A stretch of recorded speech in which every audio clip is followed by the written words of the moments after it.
FM Network.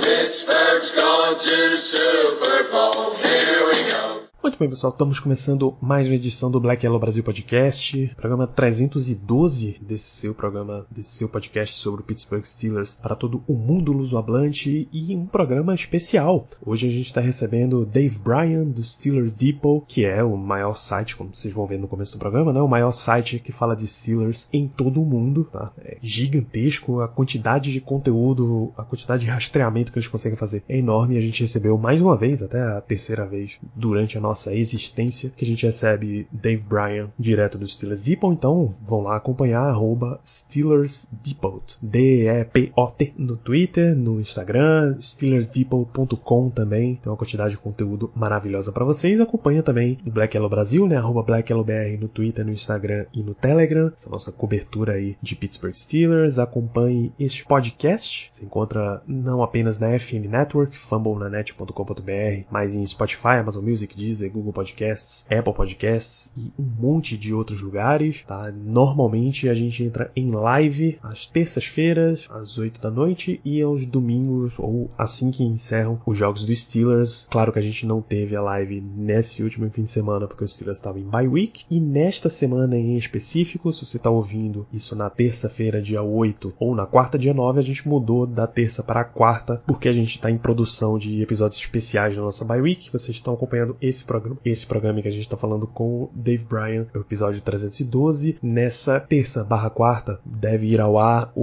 mais um episódio especial, nosso episódio 300, esse realmente especial pra gente. E um último aviso é que esse programa vai ser falado todo em inglês. Então, se você não está muito familiarizado com o idioma, se o teu CCAA não está em dia, faz o seguinte, espera só mais um pouquinho, tá? Que nessa terça-feira já deve estar no nosso YouTube, e aí o post desse episódio vai ter as informações para a versão legendada desse programa. Vamos dar essa força aí para quem não tá inteirado no inglês, acompanhar todo esse conteúdo, todo o conhecimento do Dave. Então fica aí com esse papo. Estamos Caio Melo, Ricardo Rezende, Léo Lima e eu nesse programa. Here we go.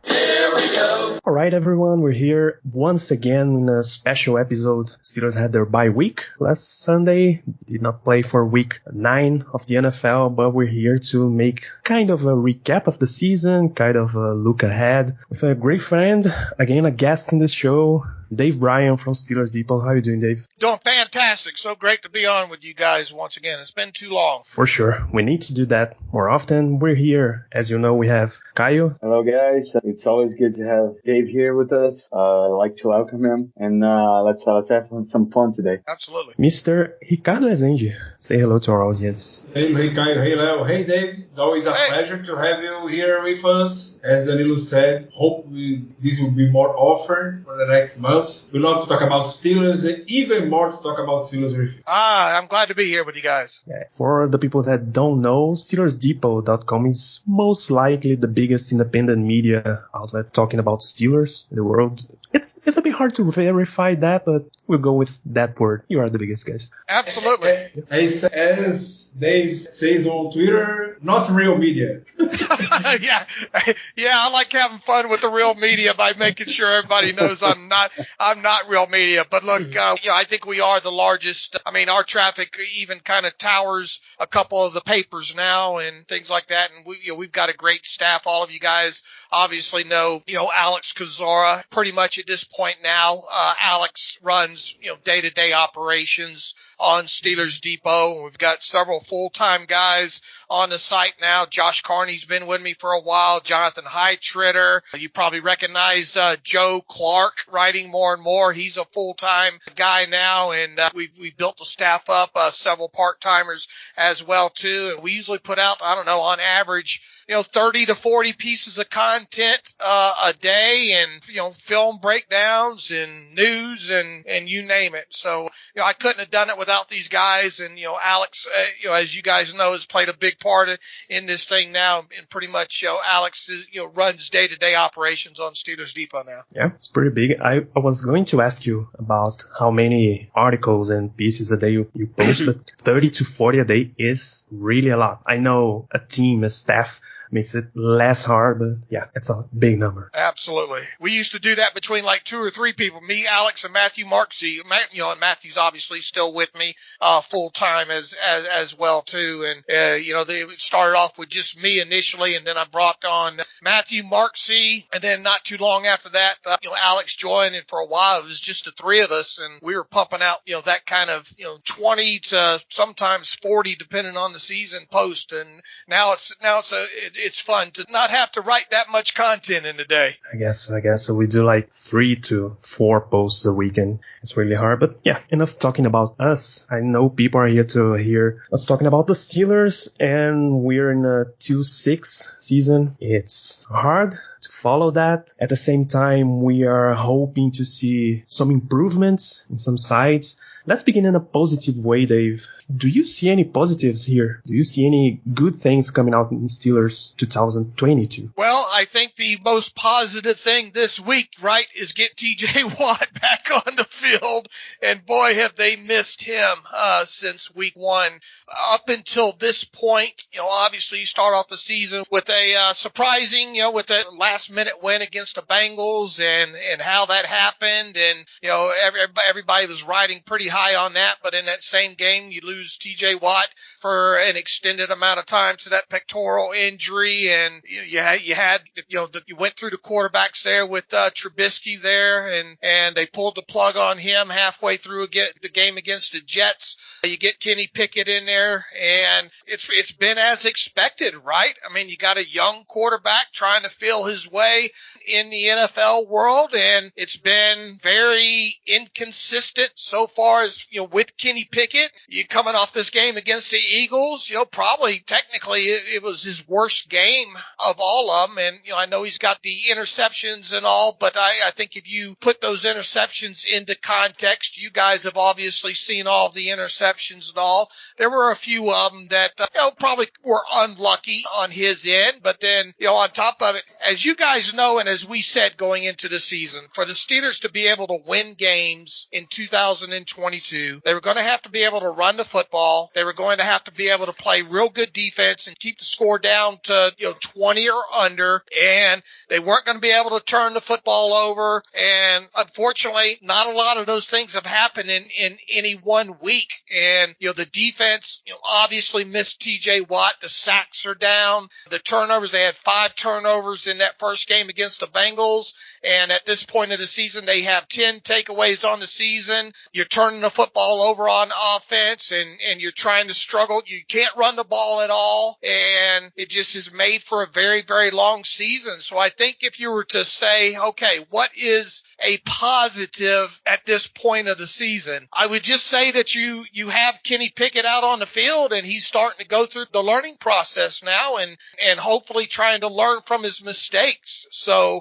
that would probably be the biggest positive out of all this, is at least you have him on the field now getting meaningful snaps. No, what's funny, Dave, because I got the same question asked before, and to me, I'm a very reactive guy. Like, I react super quickly to all these kind of situations that are happening in the season, and sometimes it becomes a blur. There comes with a blur for you to try to find something that's positive on the team. And at the end of the day, I'm not gonna lie, I really like what I'm seeing from Chooks and James Danillo. Those 2 guys, they look like they have some chemistry on the right side of the offensive line. Also, Mason Cole looks pretty decent so far. But you know what's funny? Last time we talked, I guess it was a couple of years ago or 3 years ago, something like that. I asked you. Actually, it was during the 11-0 season, and I remember asking you if that Steelers offense that started 11-0 back then. I think we were still 7-0 with the Steelers. I asked you if that was the best offense that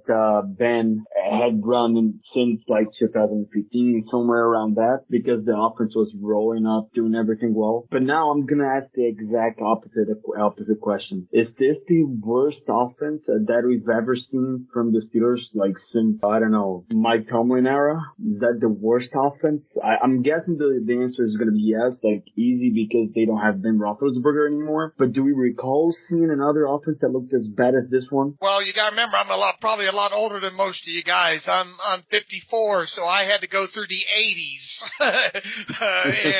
and those, there was a couple of bad offenses there during the 80s, and just overall, it's tough in that Matt Canada offense with. They're doing a lot of independent route concepts. You're not seeing a lot of switch routes and schemed up where it's, where routes can kind of coincide. Take for example, I don't know if you guys watched the Miami Dolphins game against the Chicago Bears on Sunday. There was that one instance where they ran that bunch set over on that right side, and they had Tyreek Hill run kind of that delay release, and then they had the tight end coming out of that kind of rub off the defensive back, and it really freed up Tyreek Hill off the line to get vertical, and that's part of the scheme, to scheme that stuff open. You don't see a lot of concepts like a Mills concept or like a dagger concepts that kind of go off of each other, that around with one in-breaking route to the middle of the field on like a dig or something like that. You don't see that kind of stuff in this offense. And this is an offense too with a young quarterback that if you're not able to run the football, and Lord knows how many years now have we said that this team hasn't been able to run the football effectively. And you get yourself in second and long situations, and you have a quarterback that pretty much quarterbacks in general, talk about Ben Roethlisberger last year, not really utilizing the field past 5 yards past the line of scrimmage toward the middle of the field area. A lot of times what you see is this, more of a dink and dunk offense behind a running game, on top of a running game that does not work. And in the few instances that you see them get the man coverage on the outside, well, then they're throwing the deep shots down the numbers on the outside, and a lot of those have been 50-50 balls over the years, and the Steelers are just not connecting on that deep ball. So it really becomes a kind of a hit and miss offense. And then throw on to the fact that, man, this team cannot register explosive plays anymore, and they don't have any running explosive plays this year. They're down as far as their passing explosive plays go. They can't even get good yards after the catch because they're not putting their how many completed slants have you seen this year? Like 3 or 4? None. I don't call none is still none slants called by the team. Yeah, I think not big plays or completed passes. Yeah, I think maybe in total there's like 3 or 5 I think on the season here, and you running a whole lot of comebacks, a whole lot of curls, a lot of things that, okay, if you complete it, you're not getting the yards after the catch on top of it. And for an offense like this with a young quarterback, man, you have got to have the explosive plays. You've got to have the yards after the catch, and they're just not getting it. And for this offense to score, they have to go 14 plays down the field, and they've obviously had a lot of these silly penalties. It's okay to occasionally get a hold or something like that, but man, the ineligible man downfield penalties, the illegal formation penalties, the false starts, the delay of games. I mean, you're just setting up your young quarterback to fail. And I don't know if you saw this stat that I put out on Twitter a couple of weeks ago.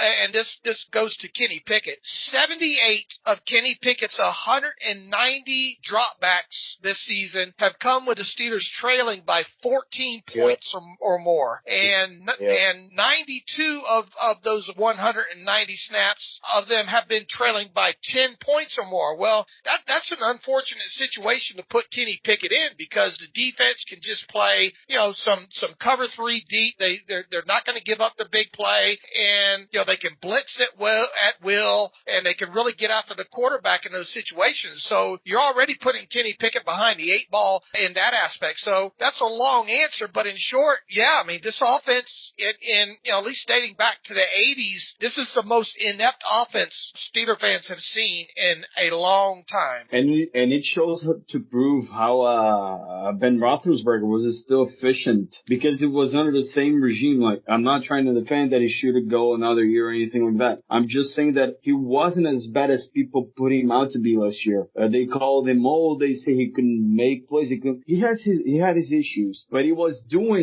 turning something out of nothing. That somehow advocates for that. And what you said about the percentages, 78% dropbacks while trailing, that also advocates for what Bill Cowher said a couple of weeks ago as well, when he said that Kenny Pickett is sort of being put in a bad situation because the Steelers are not being able to run the ball. It's so much different from when he started Ben Roethlisberger, what he had the Steelers running a pretty efficient run offense. And basically, Ben, I don't remember much for that. I was too young back then. But what can I remember? I do remember that they called pass plays on the most convenient schemes as possible for him, especially adding to the fact that as Pickett is right now, he did not start. They did not plan him to start that season. He was the third string quarterback in the roster. So the same goes for Pickett. Pickett was supposed to be a third string or a backup. They were not ready for him. The scheme was not ready for him until he had to go. And it's so much different. Like the chemistry with him and his and the offensive line, you can see that it's just not there. The chemistry with the receivers, you can see that's just not there. And the fact that they did not play together they did not take first team reps during most of the training camp and most of the preseason, it advocates to that. And kind of playing off that stat that I gave you, that 78 of Kenny Pickett's 190 dropbacks have come with the Steelers trailing 14 points or more. And you brought up Ben Roethlisberger in his rookie season. During Ben Roethlisberger's 2004 rookie season, he dropped back only 19 times during his rookie season when trailing by 14 or more points. And all 19 of those snaps came when he entered the game against the Ravens in that first game that Ben played in. So, back in 2004, they had a running game. They had an offensive line. They had a very good defense. You very rarely saw Ben have to throw the football, 25, 26, 27 times a game. Now you have Kenny throwing it, 40-something, dropping back 50 times a game. And I mean, and most of those snaps are coming with them trailing big on the scoreboard, and you just set yourself up for bad things to happen when that happens. So it would be nice in the second half of this season for us at least to get to see Kenny Pickett play a lot of his snaps when maybe it's only a one-score game. Oh yeah, Dave. I guess the offense will be a trend here on this episode. I saw you at Twitter. We heard a lot about this. I guess Mike Tomlin already said about this mark a few years ago. The defense, most than ever, have to be allowed minus than 20 points per game to win. So when we beat the Buccaneers, when we won the Bengals, the Bengals was 23 points. The Buccaneers was 18 points that we allowed. Against the Dolphins, we allowed 60 points. Against the Patriots, we allowed 70 points. And it's so hard for this offense to score some points, and even more difficult to find identity for this offense. It was something that we talked about in our last episode together here. Looks like a mess, and as Caio said, Ben Roethlisberger always find a way to make magician, to make a Houdini move, to save this offense, and we score points, put us in the game. This year we don't have Ben Roethlisberger to make these plays, and the offense don't look like have a leadership. When we lost Pouncey, we lost Ben Roethlisberger in the last years. David Castro was a leadership by example. So we have a lot of veterans in this offense. For now, we don't have this role. So what you think this player to make the offense more functional or more, we have identity in the offense. is on the team right now or not? Well, look, they don't have an identity right now. They just don't. Their identity is trying to play from behind, and that's not an identity at all. They can't, for things to change, and look, they do have at least it looks like an easier schedule here in the second half, but I don't think you're going to see things get drastically better offensively. They've got to figure out a way to run the ball a little bit better, maybe put Jalen Warren on the field a little bit more than they have, and try to do that. You know, some of their best runs have been inside zone runs, and some of their other better runs have been kind of that pin and pull stuff on the outside. But even saying that those are their best runs, you know, compared to other teams, it doesn't even come close to matching what other teams can do. But they have got to, this team is not going to get better on offense until they fix this offensive line, plain and simple. I don't think they have the pieces in there right now with this offensive line moving forward into 2023 to get it done. So I think they got to address this offensive line with some draft capital next year, and you know, you just got to hope that what you have there at the wide receiving course. Look, we don't even know who Calvin Austin III is yet. We didn't even get to see him in the preseason, and now he's out for the year. You know, had foot surgery and all like that. So I think, and what their identity needs to be in 2023, while Kenny Pickett is still growing, is they've got to be able to run the football, and then they have got to stay ahead of the chains and get in more third and manageable situations, and they've got to figure out a way to push the football down the field, because if any offense in the NFL has to have explosive plays, you know, at least 5 or 6 a game, and they're just not getting that until they figure that out. And you know, I'm pretty convinced that this is going to be it for Matt Canada after this year. It's hard to imagine them bringing back Matt Canada after this year. So they need to bring in a veteran, you know, someone with NFL offensive play calling experience, someone that's been around a little while, somebody that's quarterback friendly, and then they need to address the offensive line either in free agency or in the draft, and you know, make a run at it that way, because this offense is just not going to magically get better over the final 9 games of the season without, you know, just the way it is. Now,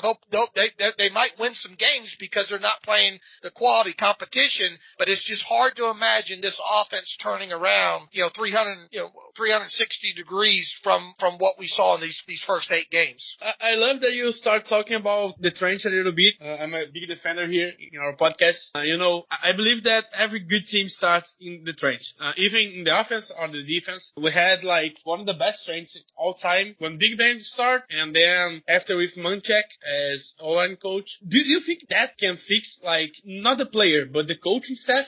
Even in the defense also. Like, we have a bad secondary right now, but because our trench is, like, really, really bad. Our DL can't stop the run and can make press. So with the watch, that maybe change. But I'm not certain that will be, like, a great defense again. One player makes a lot of difference, but maybe the staff is the biggest problem right here. Is our big issue? I don't know. What do you think about it? I think it goes beyond coaching. I mean, I think coaching can definitely make a difference, but let's face it. Look back at some of those better offensive lines that the Steelers have had over the years. They had pedigree guys on it. They had first round picks in Pouncey, DeCastro. Back when Marcus Gilbert was playing, what was he? A second round pick. Ramon Foster was one of those ones where they hit, you know, and occasionally you'll hit with an undrafted free agent. And then for a little bit of time, they hit with another undrafted free agent in Alejandro Villanueva. But Alejandro Villanueva was never, you know, really a Pro Bowl type tackle, and he really wasn't as good against the run. He was better as a pass protector, more so than he was at a run. But the core of that, look at the core of that, and that was your 2 guards and your center in Foster and in Pouncey and in David DeCastro. Those were pedigree guys overall. Obviously, Foster was an undrafted free agent, but when you look at Pouncey and DeCastro, those guys were first-round draft picks. Pedigree can overcome, you know, the coaching aspect of it. So I don't think with these 5 that they have right now on this offensive line, I don't think merely changing the offensive line coach is going to get it done. I just don't. I think that you have to dedicate some draft capital to this, and you have to get some of those high-quality offensive linemen in the draft in order to fix this. And I think it's that simple. I don't think you can put it all on coaching, because it's not like there's so many different techniques out there at this point point in the NFL. It's pretty, they all run inside zone. They all run outside zone, and a lot of them coached up. Sure, in some aspects with the footwork and hand placement. I mean, let's face it. This offensive line for the Steelers looks a lot better than what I thought it would look this year. All right. You guys have been watching the tape, I'm sure. I mean, going into the season this year, I thought this offensive line was going to be an absolute mess. Now, they're still not great run blocking, but I think they're a little bit better, in that area than I thought they would be. But I think the only way that they solve this thing is to get higher pedigree players on that offensive line, and there's only two ways you do that, through the draft or through free agency, and we know the Steelers aren't huge players in free agency, so that tells you that they're going to have to do this during the draft. One of the drums we've been banging through the latest weeks.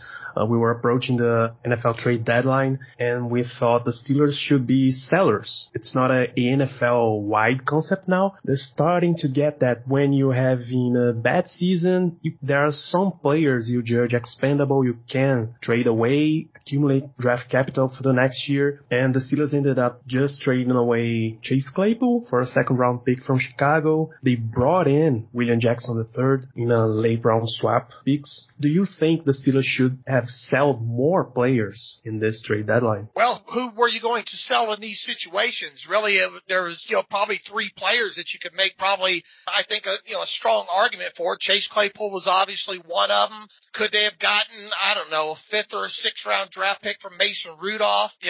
Obviously, sure. Maybe they could have. I don't know, but they didn't deal him. And some people say, what could you have got from Mitch Trubisky? Well, I think it all becomes what the need is out there, and there weren't a lot of teams that are kind of heading towards the playoffs that had that kind of need overall. So on the flip side, I don't think you just give those players away because, look, Mason Rudolph, he's gone after this year. But what if he signs a contract, I don't know, $5-6 million? That'll help you out a little bit better maybe in the compensatory formula for 2024. Now, it's not instant. You don't get that 2023 draft pick there, but maybe he helps add a little bit to the compensatory formula overall. I mean, they weren't going to trade Cam Hayward. I mean, and I know some people try to bring that up. There's no way they were going to trade Cam Hayward. I think some other people were thinking trade Larry Ogunjobi. I suppose that's possible if they really wanted to. But I'll tell you this, I really think the Steelers right ahead of the trade deadline, I think that they still think that they can make some sort of run at this somehow, some way. I don't think they're in the tank mode. I think that they really thought that they could potentially make a run at this thing still. And look, Chase Claypool, with George Pickens coming on, and with Claypool not being great in the slot, and with Claypool, you weren't going to extend Claypool's contract next off season. If you got the right price for him, look, I would have given Chase Claypool away for a fourth round draft pick. So I was shocked that they got a second round draft pick for him in that. But I just don't see. Everybody says they should have maybe sold more. Who were you going to sell? Yeah, we were thinking and talking about like any player you brought in for a 1-year contract, or the kind of 1-year contract, the one that has little to no guarantees next year. Basically, all those defensive guys you brought in, they were brought in as a trial, right? You bring a player with a 2-year, $8 million contract. You're basically telling, okay, paying you the first year. If you prove yourself, we have a new contract. We'll pay you next year. If you don't prove yourself, we cut you with little to no that money. The sweet spot I was looking for. But here's the thing, though. Who was going to give you anything for a Levi Wallace or an Akella Witherspoon? Because both those guys signed 2-year, $8 million contracts. Those guys weren't going to bring you anything on the trade market whatsoever. I mentioned Larry Ogunjobi, but Larry Ogunjobi's not under contract past this year, so somebody would have been trying to rent him for the rest of this year. And then, okay, maybe people say Miles Jack, but man, Miles Jack, I mean, you're going to need Miles Jack next year in this defense. So I don't think it would have been wise to sell him off. So I don't think they had really anything that other teams wanted other than Chase Claypool. Which is a really bold statement. It's like your roster is not deep enough, not good enough you can't sell because you don't have good players, basically. Yeah. Look, I mean, and look, they haven't had a backup edge outside linebacker. I've been screaming for the last couple of years, and they went out and got Malik Reed, and I think you guys agree that that's not much of an ad there, and they found that out unfortunately when T.J. Watt went down there. But look, this team's got to do what does this team got to do a better job of moving forward? They've got to do a better job drafting. They're drafting the way they have drafted these last couple of years is a pretty good reason why they are where they're at right now. Luckily, we have like one of the best edges classes in like the last 10 years in the next draft, so maybe we can get one there. Yeah, how would that kid from Alabama look? We've been dreaming. We've been dreaming with the possibility of Will Anderson being drafted. Yeah. Look, you guys have probably listened to me, a long time. I love edge rushers. I love guards, physical guards and centers, and I love tight ends. Bill Parcells always used to say in a draft, if you pick, first round draft picks, especially if you pick early in the first round, Bill Parcells said you either get a quarterback, you get a player that can protect the quarterback, meaning a tackle, or you get a guy that can get after the quarterback, meaning an edge rusher there. And I firmly believe that. I still have problems with this team drafting a running back in the first round a couple of years ago. And I don't dislike Najee Harris. I think Najee's a fine guy. I think he did some nice things during his rookie season. But to spend a first round draft pick on a running back on a fungible position such as that, especially when you don't have an offensive line to go along with it,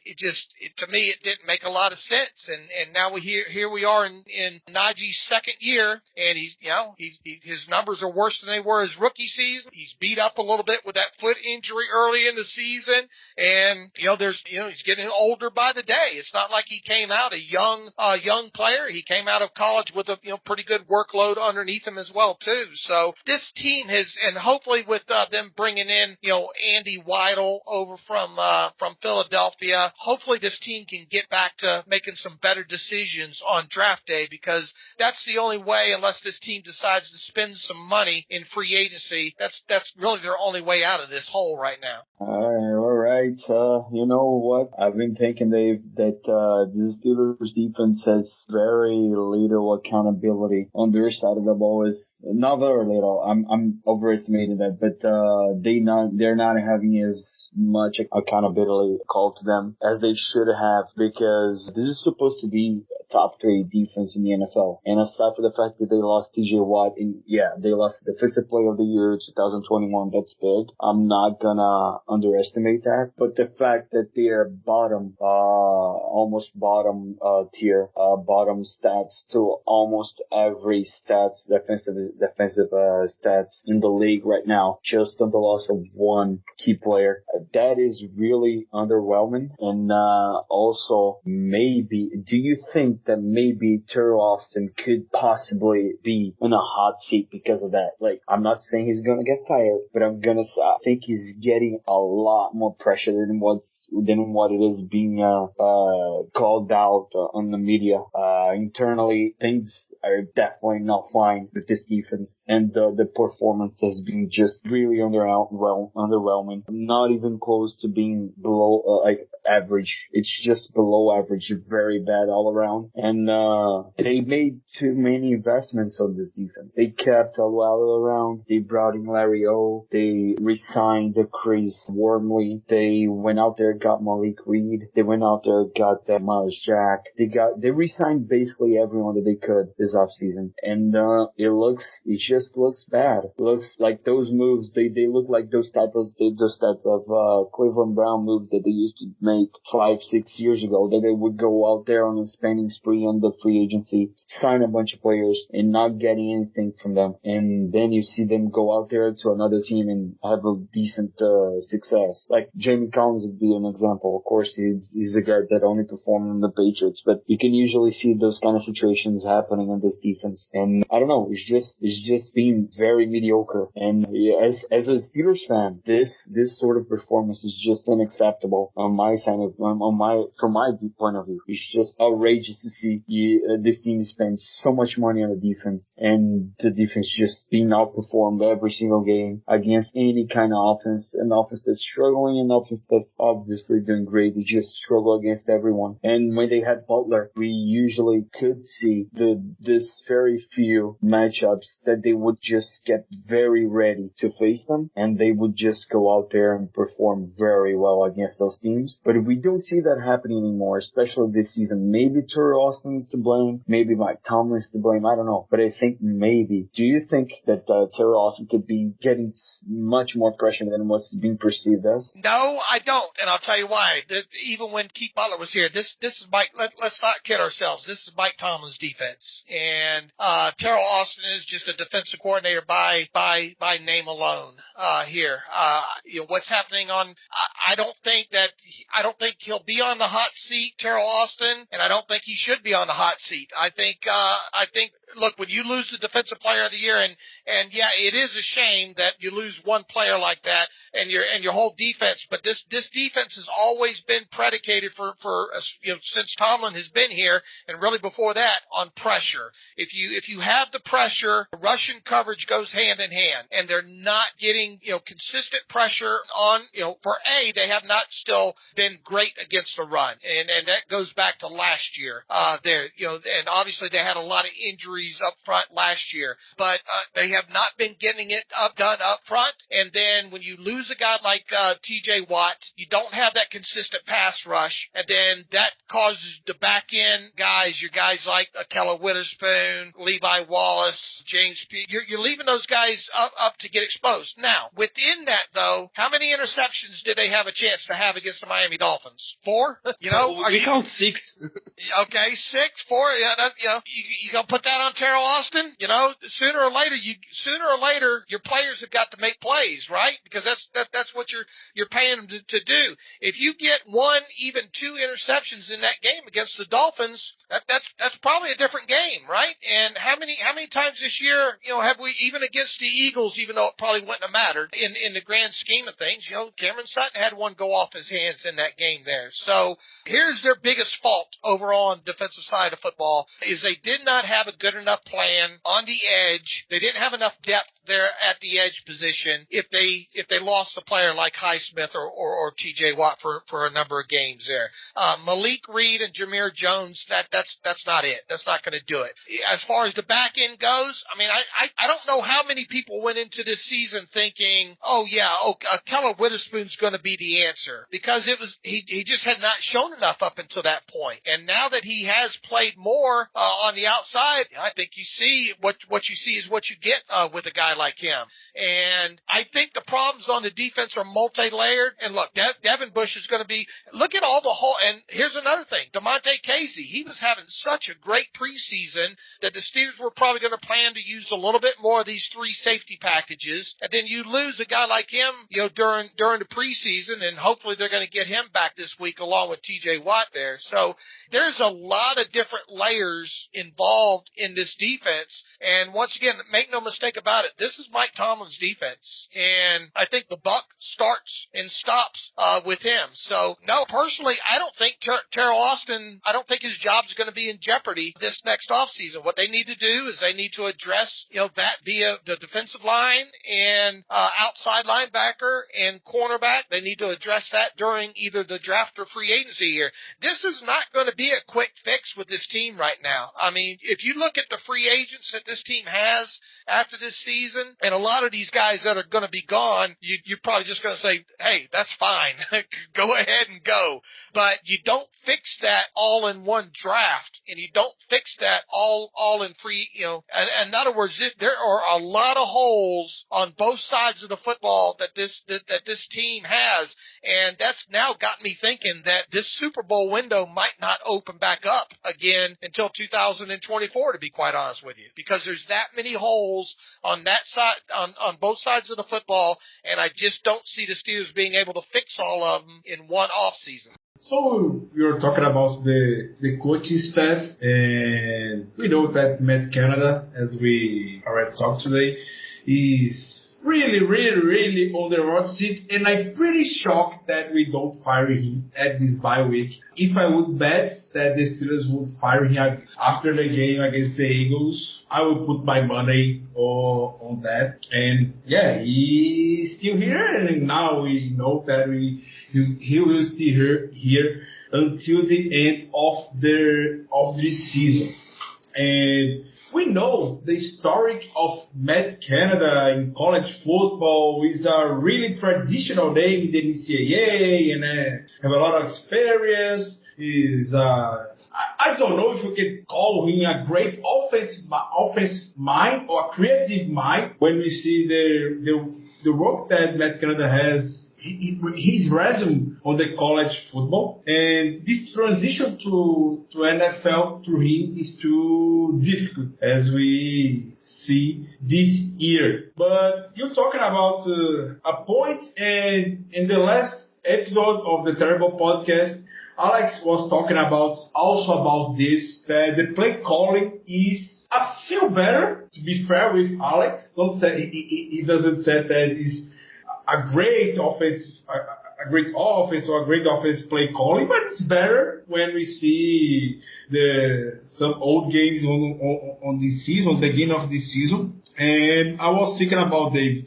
The problem in this offense is the execution or the play calling, or if you're gonna say it's a 50% play calling, 50% execution, 70% play calling, 30% execution. What is your thoughts about this? Yeah, look, I think it's all of it, and it's all of it at the wrong time, too, right? I mean, it starts, too, with, and it goes back to running the football. They can't run the football. And if you can't run the football with a young quarterback, you just set yourself up for disaster, and then you get by halftime, and you're 10 points down, and then, a lot of your stuff goes out the window. Some of the best play calling or best execution that we've seen so far, especially with Kenny Pickett at quarterback, has been early in games. Right? Around the 15, 18 play script, the opening script. You get that out of the way, and we've seen them be able to go down the field and have some drives here. What happens after that script, though? You don't see them. Did you see what the Eagles did to the Steelers a couple of weeks ago with kind of lull them to sleep with the wide receiver screens? And then, they get the defense biting up on a fake, on a screen, and Terrell Edmonds thinks he's going to sniff that out. And what do? They release, the pass, Pascal goes through right past him, wide open on a busted coverage. How many times do you see the Steelers use a setup? Because look, if you watch the All 22 like we do, and especially when you watch not only the Steelers, but the way other teams do it, you'll see different plays in like the 15 or 18 play script that ends up being a setup for something later on in the game. Well, you don't see a lot of that stuff going on the Steelers side. Now, once again, you get behind 10 or 14 points a game, defenses aren't going to play man as much. They're going to play a lot of zone, and that's what the Steelers have mostly faced this year, is a lot of zone anyway. And the few times that they do get some man coverage, Kenny has tried to go down the field, and he's not connecting. Look, this team is right in the top 3, or at least they were last week, of taking shots down the field of 20 or more air yards. I know it doesn't feel like it. You're probably thinking, oh, Dave, you've lost all your marbles here. But I guarantee you that they were at the top of the league in taking deep shots down the field. The problem was they're not connecting on them. And when you don't connect on those, and that's a big point, and your offense relies on that being the only way that you're going to get explosive plays, well, and you can't run the football, or you have to abandon the run because you get down, it all goes sideways real quick. But I think if Matt Canada has, some of Matt Canada's faults is that he does not build off of what he already has out there in games. He'll come out there with a game plan. You'll see a lot of obviously the jet sweeps. You'll see, inside zone. You'll see the pin and pull. You'll see, a couple of zone beaters and all like that. But you don't have him building off of what he lays down early in the game, whereas you see other teams like the Eagles. Look, the Eagles' offense is not that complicated, right? It's just an RPO.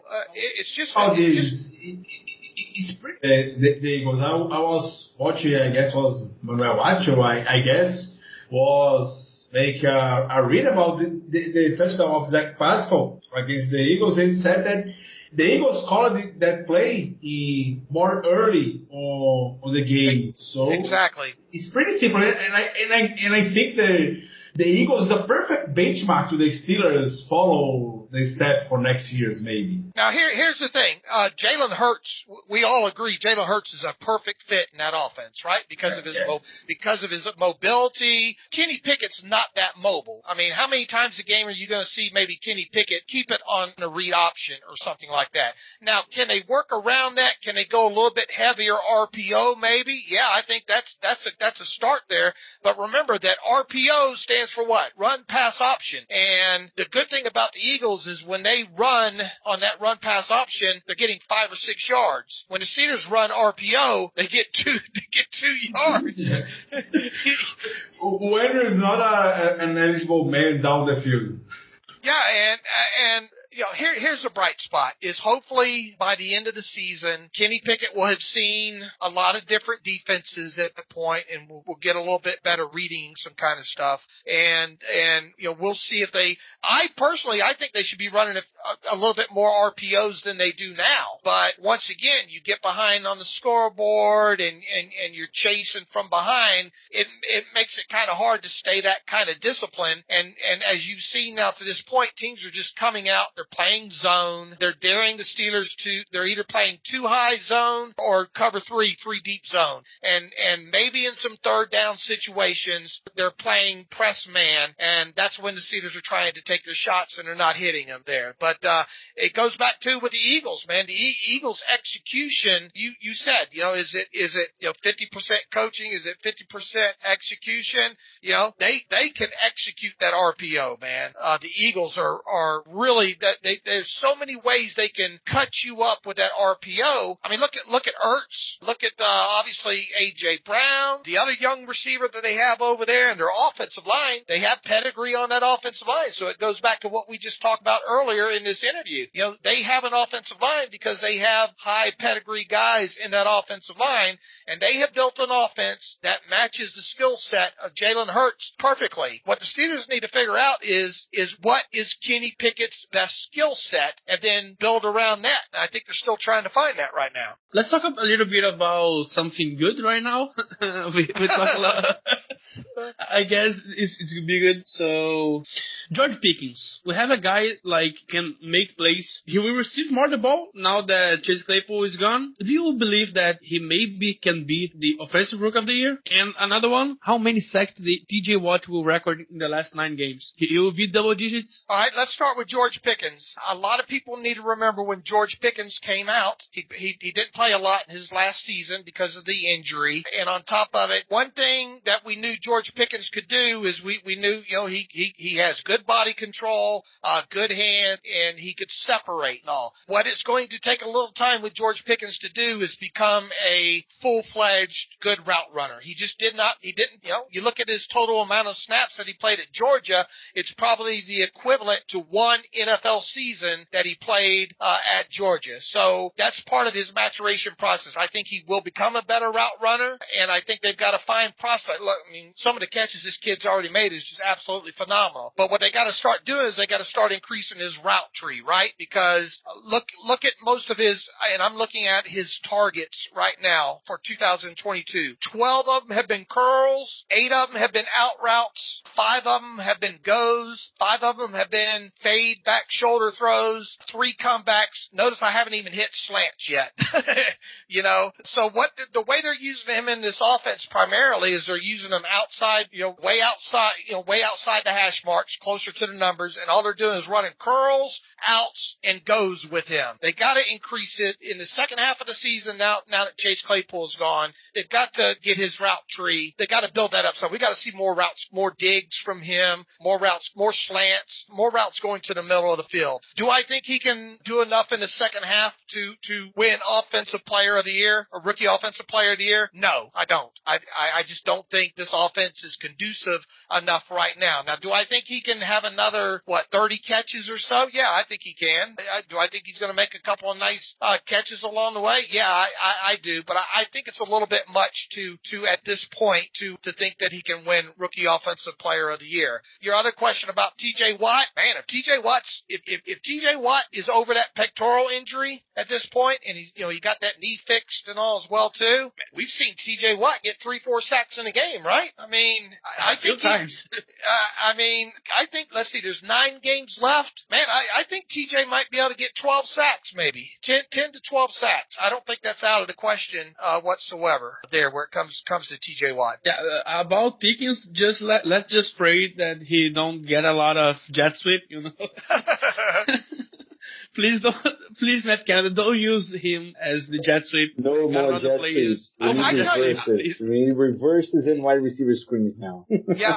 Look, I tell you what's going to be fun to watch. Hey, look, you want something to kind of, and I know it's depressing right now, and it's hard to talk about things to look forward to in the second half of the season here. But I want you guys to watch for this. Kenny Pickett was not great in the red zone so far, okay? We want to see Kenny Pickett do a better job in the red zone here. So that's one thing to look for. We want to see Kenny Pickett be able to push the football down the field a little bit more. We want to see his completed air yard average get, around 5 or 6 at a minimum, if possible. So that's something else to look for. Steven Sims in the slot. They barely have played Steven Sims, and he's been, he was with the Steelers on the practice squad early last year, and he got promoted for one game. Even up until this past week, he hadn't been targeted much of anything. But if you go back and you look at Steven Sims' tape when he was with Washington, he has some nice snaps there out of the slot, with Washington. So that's something maybe to look for in the second half is maybe, Steven Sims helps you enough in that slot where you can maybe flip-flop and, make George Pickens occasionally play the X, occasionally George Pickens over on the Z. But I think overall you should see George Pickens get more targets. I think you'll see Pat Freiermuth get a few more targets in this. But I think the things that we're looking for, if you want something to be optimistic about, going into the second half of the season, is let's see Kenny Pickett play better. Let's see Kenny Pickett have better pocket presence. Let's see him be able to push the football down the field. And when they do get in the red zone, let's see Kenny Pickett put 7 on the board instead of 3. And the last point we were going to finish this podcast was exactly the one you made this in the end. Like, what should we expect for the second half of the season? And it was like this, so I'll make a even harder question about what kind of record are we looking at? Yeah, look, if Devontae Casey comes back healthy, and if T.J. Watt comes back healthy, and we'll see what happens with William Jackson III. We'll see what kind of player they have in him.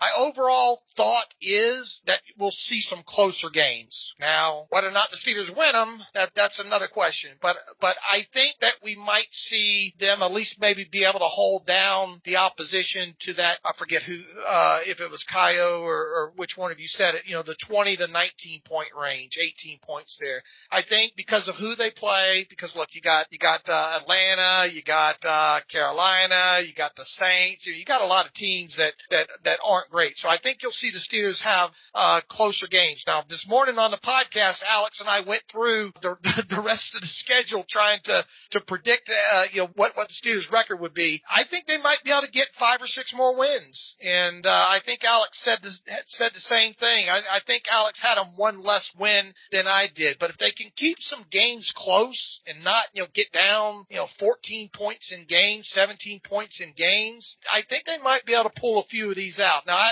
they're not going to the playoffs. I think you guys already know that now. But I do like their chances of winning maybe 5 or 6 of these games. Yeah, let's just remember the only team in a 2-6 to go back to the playoffs was the Washington, I guess they were called the football team back then, the 2020 season, but they won the division. So I guess we're not counting on that one. And Definitely not. Yeah. Look, I just, like I said, the main thing that I want to see during the second half of this season is I want to see Kenny Pickett make some progress. I want to see less volatility in Kenny Pickett's game. If you can come out of this season feeling a lot better about Kenny Pickett, then I think you're in a much better place, obviously. Yes, when he becomes the one you don't need to defend from the other fans or analysts or this kind of people, then you're in a sweet spot, right? Yeah, look, and once again, and I'm not defending him as much as I'm saying, look at how many snaps he's had to play when behind, so many points like that. It's hard enough on a rookie quarterback as it is. Did you guys watch the Titans-Chiefs game Sunday night? Yep. I mean, Kenny Pickett looks light years ahead of Malik Willis right now. Oh, light years. For we are talking about a guy who wanted Malik over Kenny. I mean, I was one of them. I was one of the guys that was super hyped. I guess Alea was also super hyped with me for Malik Willis to be drafted in the first round by the Steelers. Man, we're so over that. We're so far from that because he's miles ahead of Malik. But Malik has so much progress to make. Yeah, now look, and I'll take Malik's side here as well too. Kenny was supposed to be the most NFL ready quarterback too, right? Yes, and Malik is more of a developmental guy. But I tell you, it didn't look like the Titans had a lot of faith in Malik to do anything in that game, and they looked like the game plan looked like they just didn't want Malik Willis to make a mistake in that game, and they thought they could win that way. So Malik has got a long way to go. He's got a lot of good tools, but we haven't really seen any of that at the NFL level just yet. I mean, you're not going to win many games completing just 5 passes in a game. Now, albeit they don't have great wide receivers over there, but I don't think the Titans are doing a good job of scheming things up on offense for the young quarterback either. I suspect when Tannehill gets healthy, he'll come back and finish the season out for them that way there. But I tell you, if you did watch that game, though, you have to think, man, the Steelers are at least right now in a better place with Kenny Pickett at this moment, and we'll obviously we'll see how that plays out in the next couple of years here. Yeah, for sure. And that's it. That's gonna be it for this episode, Dave. Thank you very much. It's always a pleasure to have you with us. And please tell the kind listeners of Black Yellow Brazil to find you in Steelers Depot, you and your great team. Hey, I appreciate you guys always giving me shout outs on Twitter and all like that. And that means a lot. And I appreciate having me on. I know you'll probably have Alex on. You have Alex on quite a bit, and we appreciate that as well too. So anytime you need me to come on, just holler at me and I'll come on with you guys. Appreciate you. Yeah, sure. Even because, podcast guests are kind of fungible, Dave, you would say. Yes. I am kind of fungible, I guess. And that's it for this episode, guys. Please keep following us and go check the amazing content on SteelersDepot.com. We'll see you next episode. We have a series of special podcasts planned for you. Please keep following us. Goodbye.